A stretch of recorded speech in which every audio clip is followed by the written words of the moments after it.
Atëherë zotërin Smiliu, pas 20 vitesh Elbasani merr pjesë në Kupën e Evropës, si e shih? Tani, me thënë drejtën, domethënë Elbasani nuk mund quhet Elbasani i dikurshëm, quhet Elbasani i ri, me thënë atë që është për thënë.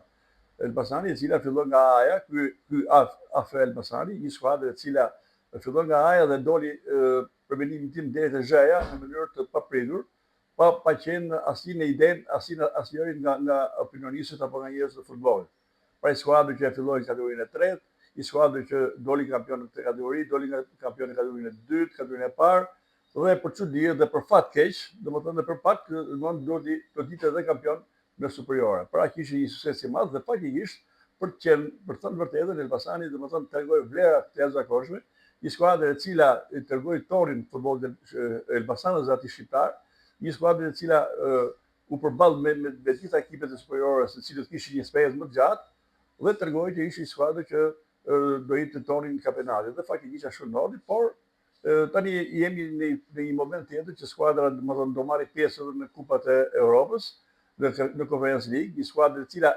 është neshur në Kupa UEFA në vitin 2006, mos gaboj. Por gjithsesi tash pas një periudhe të gjatë ajo ndodhet përpara një evenimenti të tillë i cili është një sukses për këtë skuadër. Me sa di në informacionet që kam, skuadra domethënë ka lëvizje të mëdha, si lojtarë të larguar të cilët kanë qenë eksponent në ekip, por edhe emra të tjerë që të cilët do t'i shohim në tarmen se si të shfaqin tek skuadra. Mendoj që një diçka e rregulluar mirë dhe në me artitekt mirë, si thënë fjalës, me drejtor teknik apo me staf, them që edhe këtë vit kjo skuadër do triumfojë, do gjejë mundësinë, do marrë lojtarë që i duan kësaj skuadre, dhe në këtë kushte unë them që Elbasani do jetë skuadër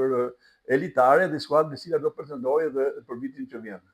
Ndërkohë për Kupën e Evropës përballë Bate Borisov, emri i madh, por Bate Borisov është një skuadër që ka pas emër dhe ka qenë mos gaboj në Champions League, por në këtë periudhë që flasim, është skuadër e cila nuk ruan më ato pozita,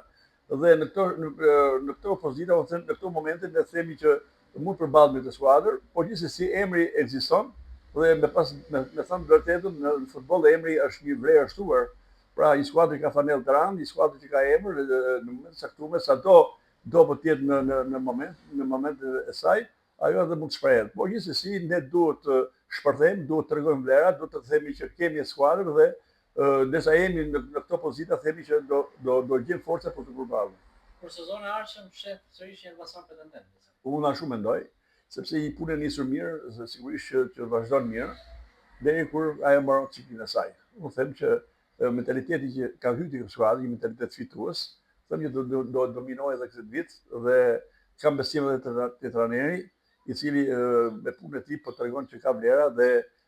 është një trajner stabil, është një fat për Elbasanin, i cili ka një trajner stabil, një trajner se faktikisht kur trajneri ndrohet edhe skuadra çrëndohet. Por gjithsesi mendoj, me sa di në informacionet që kam, them që Elbasani do të jetë përsëri në skuadrat pretenduese për titullin kampion.